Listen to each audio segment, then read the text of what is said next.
नमस्कार, prime time में आप सभी का स्वागत। मैं हूं आपके साथ विजय कुमार पंड्या। बंसल न्यूज देख रहे हैं आप। सबसे पहले बात कीव की, जहां यूक्रेन पर रूस के हमले का दूसरा दिन है। यूक्रेन संकट पर नाटो की भी बैठक शुरू हो गई है।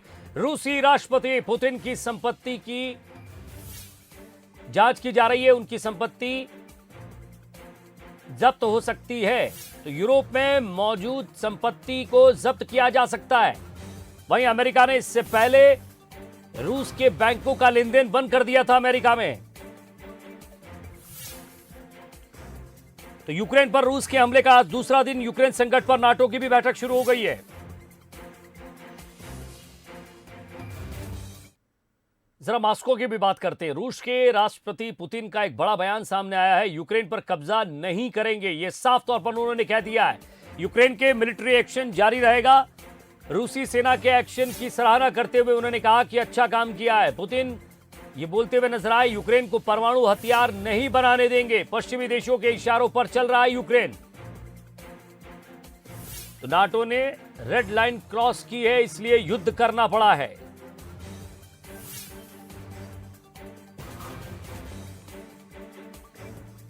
तो ये युद्ध क्यों हुआ, उनकी क्या मंशा थी, ये साफ तौर पर वो जाहिर कर रहे हैं।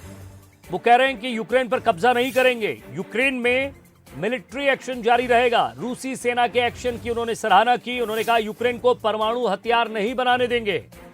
पश्चिमी देशों के इशारे पर यूक्रेन काम कर रहा था। वहीं नाटो को भी साफ तौर पर सीधी भाषा में समझाने की बात कही है। नाटो ने रेड लाइन क्रॉस की, इसलिए युद्ध करना पड़ा।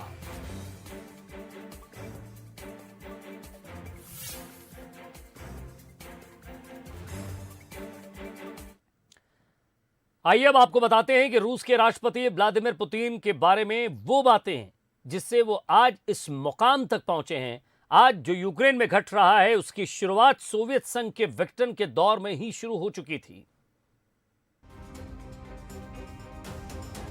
3 दशक पहले जब सोवियत यूनियन बिखर रहा था, तब व्लादिमीर पुतिन एक युवा जासूस के तौर पर पूर्वी जर्मनी के एक गुमनाम इलाके में तैनात थे। एक एक करके सोवियत संघ के टुकड़े हो रहे थे और उससे प्रेम करने वाले पुतिन के पास दूर बैठकर ये देखते रहने के अलावा कोई चारा नहीं था।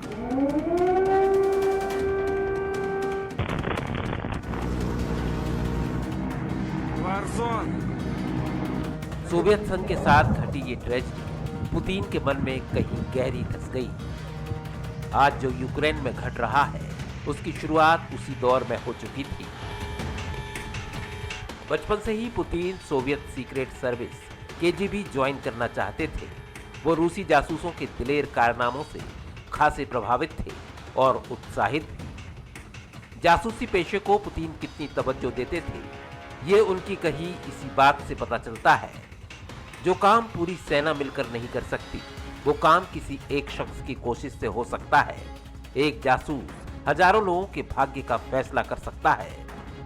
दिसंबर 1989 में जब वो पूर्वी जर्मनी में केजीबी के जासूस थे, तो उन्हें केजीबी का गोल्डन बॉय कहा जाता था। पूर्वी जर्मनी में कम्युनिज्म खत्म हो रहा था और प्रदर्शनकारी जगह जगह हंगामा कर रहे थे। उस समय पुतिन ड्रेसडेन शहर में ईस्ट जर्मनी की सीक्रेट पुलिस यानी स्टासी के दफ्तर में मौजूद थे। तब कुछ लोगों ने वहां हमला कर दिया और बिल्डिंग को घेर लिया। तब पुतिन ने दरवाजे पर आकर कहा, इस बिल्डिंग में घुसने की कोशिश भी मत करना। मेरे कामरेड हथियारों से लैस हैं और उनको इन हथियारों का इस्तेमाल करने की पूरी इजाजत है। पुतिन की चेतावनी भर से सैकड़ों की भीड़ वहां से तितर बितर हो गई। पुतिन को इस बात की आशंका थी कि भीड़ और बड़ी तादाद में लौट सकती है। उन्होंने मदद के लिए रेड आर्मी टैंक की यूनिट को संदेशा भेजा। वहां से जो जवाब आया, उसे सुनकर पुतिन सन्न रह गए। उनका जवाब था, जब तक मॉस्को से कोई ऑर्डर नहीं आता, हम कुछ नहीं कर सकते और मॉस्को फिलहाल खामोश है। ये लाइन मॉस्को खामोश है आने वाले कई बरस पुतिन के कानों में गूंजती रही। 25 दिसंबर 1991 के दिन सोवियत यूनियन के प्रेसिडेंट मिखाइल गोर्बाचोव ने इस्तीफा दे दिया। राष्ट्रपति पद की शक्तियां रूस के नए राष्ट्रपति बोरिस येल्त्सिन को सौंप दी गई।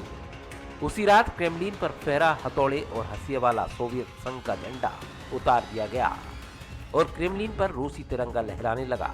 अगले दिन सुप्रीम सोवियत ने सोवियत गणराज्यों की आजादी को मंजूरी देते हुए यूएसएसआर का फॉर्मली विघटन कर दिया। मास्को की ये बेचारगी पुतिन बस देखते रह गए। कुछ वर्षों के बाद पुतिन खुद मास्को थे और उसके बाद उन्होंने तय किया कि मास्को कभी खामोश नहीं रहेगा।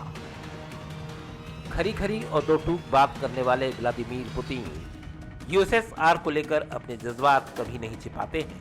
सोवियत यूनियन का टूटना उनकी यादों में बसी अतीत की एक ऐसी कड़वाहट है जिसे वो बदल कर रख देना चाहते हैं। यूक्रेन उनके उसी सपने का हिस्सा है जो टूट कर बिखर गया था। Bureau report, Bansal news. तो रूस और यूक्रेन के बीच जंग जारी है। ऐसे में भारतीय छात्रों की वतन वापसी की चिंता बनी हुई है। इसी बीच यूक्रेन में रहकर एमबीबीएस की पढ़ाई कर रहे भिलाई के छात्र यश दीवान की सकुशल वतन वापसी हुई है। यश यूक्रेन की राजधानी कीव में रहकर पढ़ाई कर रहा था। यश के अलावा भिलाई के और भी कई छात्र यूक्रेन में रहकर वहां पढ़ाई कर रहे हैं, जो कि अभी भी वहां फंसे हुए हैं। यूक्रेन में बिगड़े हालातों के बीच अब वतन वापसी का दौर जारी है। इसी बीच भिलाई के यश दीवान यूक्रेन से वापस लौटे हैं। घर में खुशी का माहौल है। इस वक्त हमारे साथ यश दीवान मौजूद है। सबसे पहले भिलाई की धरा पर आपका बहुत बहुत स्वागत है। किस तरह का रहा ये पूरा जो सफर है, किस तरह के हालात हैं वहां पर? मैम, अभी के टाइम में हालात बहुत क्रिटिकल, मतलब बोलना चाहिए बद से बदतर हो चुके हैं। और जैसे जैसे टाइम आगे बढ़ रहा है वहाँ पे यही हो रहा है कि आगे क्या होगा, जो वहाँ बच्चे फंसे उनका फ्यूचर क्या होगा। मैं आ गया, मैं यही भगवान से मतलब विनती करता हूँ कि जितना जल्दी हो सके, जैसा हो सके, उन सबको भी उनके पेरेंट्स से मिलाए, क्योंकि बहुत ज़्यादा डर लग रहा है। अब मेरे को डर लग रहा है क्योंकि मेरे फ्रेंड्स वहाँ पे जिनके साथ मैं पढ़ा रहा, उनके लिए तो मेरे को थोड़ा सा। देखिए, पिछले लगभग 2-2.5 महीने से ये हालात है। क्या आप लोग को इसका जरा भी अंदाजा था कि इस तरह की स्थिति बिगड़ेगी? और आप बहुत खुशकिस्मत है, आप आखिरी फ्लाइट जो थी उससे वापस आए हैं। अभी वर्तमान में क्या हालात है वहाँ? मैम, मैं अपने महादेव को बहुत धन्यवाद करता हूँ कि मैं जैसे तैसे आ गया। मेरे को वहाँ कोई क्लू नहीं था कि वहाँ पे कुछ होगा या ऐसा माहौल आने वाला है। ये थे यश, जिनसे हमने बात की। खुशनसीब हैं जो सही सलामत सुरक्षित पहुंच चुके हैं अपने परिवार के बीच, और बस ये यही दुआएं कर रहे हैं, सरकार से ये अपील कर रहे हैं कि किसी तरह से जो लोग यूक्रेन में फंसे हुए हैं भारतीय, उन्हें जल्द से जल्द वापस लाया जाए। बंसल न्यूज के लिए दुर्ग से अनुभूति भाकरे ठाकुर। और युद्ध के हालात के बीच मध्य प्रदेश के कई छात्र यूक्रेन में फंसे हुए हैं। बंसल न्यूज लगातार यूक्रेन में फंसे छात्रों से बात कर उनकी आवाज सरकार तक पहुंचा रहा है। बंसल न्यूज ने भोपाल की रहने वाली दिव्या सिंह से बात की, जिसके बाद प्रदेश की चिकित्सा शिक्षा मंत्री विश्वास सारंग ने दिव्या सिंह से बात कर उसका हाल चाल जाना। दिव्या, आपने अपने आप को रजिस्टर करा लिया आने के लिए? यस सर, मैंने करवा लिया है। मेरे को जितनी लिंक आई है मैंने सब में अपने एड्रेस डाल दिए हैं। ओके, देखो मैंने अपना पासपोर्ट आईडी भी डाल दी। जैसे आपको मालूम होगा, जो केंद्र की सरकार है, माननीय प्रधानमंत्री जी ने स्पष्ट निर्देश दिया है। विदेश मंत्रालय पूरी तरह से काम कर रहा है आप लोगों को, सभी को सुरक्षित रखने के लिए। नरेंद्र मोदी जी ने स्पष्ट निर्देश दिया है और हमारे मुख्यमंत्री शिवराज सिंह चौहान जी ने भी इस बात को सुनिश्चित किया है कि आप लोग सुरक्षित रूप से आ सकें। आप बिल्कुल घबराना नहीं। आपके यहाँ पर परिवार में भी सबको बोलिएगा, हम भी उनसे बात करेंगे, और किसी भी तरह की कोई भी परेशानी हो तो हम आपके साथ हैं। किसी भी तरह की कोई घबराने की बात नहीं है। हम जो संभव होगा आपकी पूरी मदद करेंगे, और बी सेफ, अच्छे से सुरक्षित रहिए। Thank you so much sir. Sir हम कोशिश करेंगे जल्दी से आपसे मिले और सब सही हो। बिल्कुल, सब अच्छा होगा, सब अच्छा होगा। भगवान सब अच्छा करेगा। Good luck. Thank you. सरकार ही नहीं, विपक्ष में बैठे जनप्रतिनिधि भी छात्रों से बात कर रहे हैं। पूर्व मंत्री पीसी शर्मा ने भी दिव्या से बात की है और हर संभव मदद का आश्वासन दिया है। इंडियन एम्बेसी से कांटेक्ट किया आपने? कोई आंसर नहीं कर रहा है, सब डेक्लाइन कर चुके। अच्छा, चलिए हम लोग कोशिश करते हैं कैसे वो होगा। हमारे कुछ दोस्त, हमारे कलीग्स कीव में फंसे हुए हैं, उन लोग की कोई वो नहीं ले रही ना। हमारे को उनकी नॉलेज है कि वो कहाँ फंस चुके हैं, क्योंकि वो मार्शल लॉ लग गया और हम उनको कॉल भी नहीं कर पा रहे हैं। चलिए हम बात करते हैं यहाँ पे, जहाँ कमलनाथ जी जो हमारे एक्स चीफ मिनिस्टर हैं, केंद्रीय मंत्री पूर्व, उनको बोलते हैं और आपकी बात पहुँचाते हैं। यहाँ फॉरेन डिपार्टमेंट के पास कि इस तरह से निकाला जाए। या आप डरने की जरूरत नहीं, थोड़ा हिम्मत से काम लो बेटा, है ना? ठीक है, हिम्मत से काम लीजिए जी। यूक्रेन में फंसे हजारों भारतीय छात्रों में 3 बेटियां जबलपुर की भी हैं। तीनों बेटियों ने केंद्र और राज्य सरकार से घर वापसी की गुहार लगाई है। इन तीनों बेटियों के यूक्रेन में फंसे होने के चलते परिजन भी परेशान है। वहीं जबलपुर दौरे पर पहुंचे गृह मंत्री नरोत्तम मिश्रा ने भी सभी छात्र छात्राओं की घर वापसी का भरोसा दिलाया है। नरोत्तम मिश्रा ने कहा है कि जो विद्यार्थी यूक्रेन में हैं उन सभी के नाम और नंबर ट्रेस कर लिए गए हैं। सरकार उनसे संपर्क में है। देश के लगभग 86 बच्चे यूक्रेन में हैं। बच्चों का आना प्रारंभ हो गया है। सभी बच्चों को दूतावास के संपर्क में रहने को कहा गया है।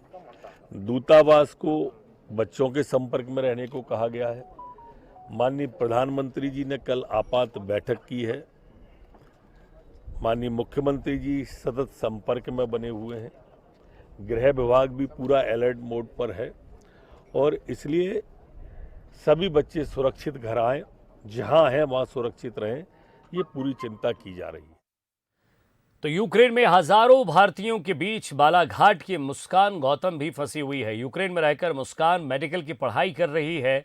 बेटे की वापसी के लिए मुस्कान की मां ने 72,000 रुपए में फ्लाइट का टिकट भी बुक कराया था, लेकिन युद्ध छिड़ने से फ्लाइट कैंसिल हो गई। वहीं अब बेटी की चिंता में मां ने खाना भी छोड़ दिया है। मेरी बेटी यूक्रेन में है, 5th ईयर चल रहा है उसका, और अभी क्या कहते हैं ये अटैक के कारण मेरी बेटी वहाँ फंस गई है और नहीं आ पा रही है। और भारतीय मदद कोई कुछ भी नहीं मिली है अभी उन लोगों को। बच्ची खाने से पीने से बहुत सब तरफ से त्रस्त है और वहाँ कर्फ्यू लग चुका है बेटी के शहर में। और बेटी से कांटेक्ट में भी ऐसा है कि कभी हो सकता है, कभी कांटेक्ट ख़त्म हो सकता है। वहाँ अटैक इतना चारों तरफ से चल रहा है कि बेटी मतलब कुछ भी नहीं कर पा रही है। ना उसको अपनी भारतीय मदद की है, ना कुछ कहीं से कोई मदद नहीं है। आपका कब कांटेक्ट हुआ था उनसे? मेरी बेटी का रात में 3 बजे कांटेक्ट हुआ था। क्या स्थिति में बताइए? तब स्थिति बेटी बहुत घबराई हुई थी। बोले मम्मी कुछ भी हो सकता है, आप निश्चिंत रहिए। बोले अब कब वो आपसे बात होगी ये मैं कह नहीं सकती। बोले रूस और यूक्रेन में युद्ध का दूसरा दिन। यूक्रेन में उज्जैन के करीब 15 से 20 बच्चे फंसे हुए हैं, जो कि यूक्रेन में रहकर मेडिकल की पढ़ाई कर रहे थे। यूक्रेन में हमलों की खबरों के बाद से परिजन अपने बच्चों को लेकर चिंतित हैं। उनके परिवार वाले काफ़ी चिंतित हैं और परिजनों ने मोदी सरकार से बच्चों को सुरक्षित घर लाने की अपील की है। परिजनों ने बताया कि बच्चों के पास अब राशन भी खत्म हो चुका है। 5 से 6 घंटे लाइन में लगकर उन्हें बड़ी मुश्किल से राशन पानी मिल रहा है और बच्चों को जो रुपए पहुंचाए हैं वो भी उन तक नहीं पहुंचे हैं। बैंक में लाइन लगी हुई है पूरी, बैंक में कहीं पैसा नहीं मिल रहा है। सारे मार्केट्स जो थे ग्रोसरीज के वो सब ख़त्म हो चुके हैं, तो खाने को भी कुछ नहीं है।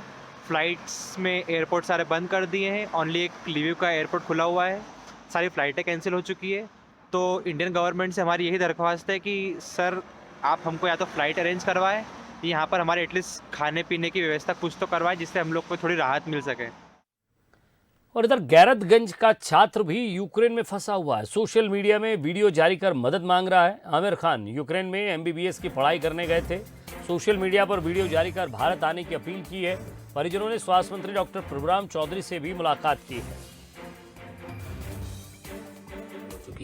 मेरे साथ 7 से 8 लोग और भी हैं मेरे फ्रेंड्स जो पे यहाँ पे कंडीशन बहुत ही ज़्यादा क्रिटिकल हो चुकी है। अभी तक मेरे को लिटरली 2 दिन हो चुके हैं, मैं सो नहीं पा रहा हूँ सही से। जब भी सोने की कोशिश करता हूँ कोई ना कोई साउंड आ जाता है, सायरन बजने लगता है, आसपास में बमबारी होती है। अभी तो हमें भी उस कंडीशन में नीचे बिल्डिंगों के नीचे जो बेसमेंट है वहाँ जाके रहना पड़ा। कम से कम 8 से 10 घंटे उसी में वहीं पे बैठे रहना पड़ा। सो भी नहीं सकते थे सुकून से, नेटवर्क वगैरह भी नहीं आ रहे। खाना खाने के लिए अभी मैं इधर ऊपर आया हूँ, तो लेकिन यहाँ पे पता नहीं है किस पल पे क्या हो जाए। तो प्लीज़ मेरी इंडियन गवर्नमेंट से रिक्वेस्ट है और फॉरेन मिनिस्ट्री से कि प्लीज़ कुछ ना कुछ हेल्प कीजिए। इंडियन एम्बेसी से भी रिक्वेस्ट है, प्लीज़ हमारे लिए कुछ ना कुछ कीजिए जल्द से जल्द, जिससे हमें यहाँ से निकाला जा सके। यूक्रेन में फंसे भारतीय छात्रों की वापसी के लिए केंद्र और राज्य सरकार प्रयास कर रही है। ऐसे में खंडवा लोकसभा सीट से सांसद ज्ञानेश्वर पाटिल ने यूक्रेन में फंसे छात्रों के लिए अपना मोबाइल नंबर जारी कर दिया है। सांसद वीडियो कॉल के जरिए यूक्रेन में फंसे छात्रों से बातचीत भी कर रहे हैं। सांसद का कहना है कि विदेश राज्य मंत्री मीनाक्षी लेखी से बातचीत के बाद उन्होंने छात्रों का मनोबल बढ़ाने के लिए अपना नंबर जारी किया है।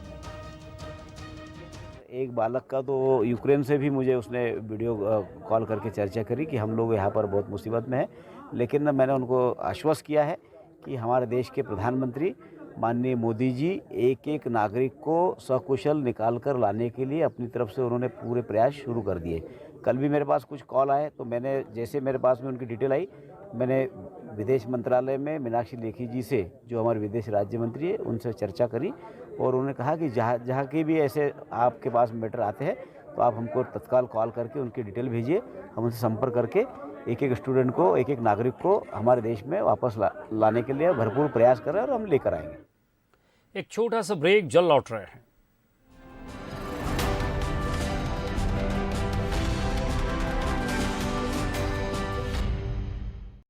ब्रेक के बाद एक बार फिर से आप सभी का स्वागत। देश के सबसे स्वच्छ शहर इंदौर को अब गोवा और मुंबई की तर्ज पर रात भर खोला जाएगा। इसके लिए स्थानीय प्रशासन ने राज्य सरकार को प्रस्ताव भेज दिया है। जल्द ही इसकी घोषणा भी हो सकती है। आखिर रात भर इंदौर के बाजारों को चालू रखने का प्लान क्यों बनाया गया है? क्योंकि 26 जनवरी को स्टार्टअप कॉन्क्लेव में शामिल उद्यमियों को सीएम शिवराज ने आश्वासन दिया था कि महानगरों की तरह इंदौर में भी रात भर बाजार खुले जाएंगे। एक स्पेशल रिपोर्ट है, इस पर आप जरूर देखिए। इंदौर की इकोनॉमी को बढ़ाने के लिए नए स्टार्टअप और आईटी कंपनियों को नया माहौल देने की तैयारी कर ली गई है।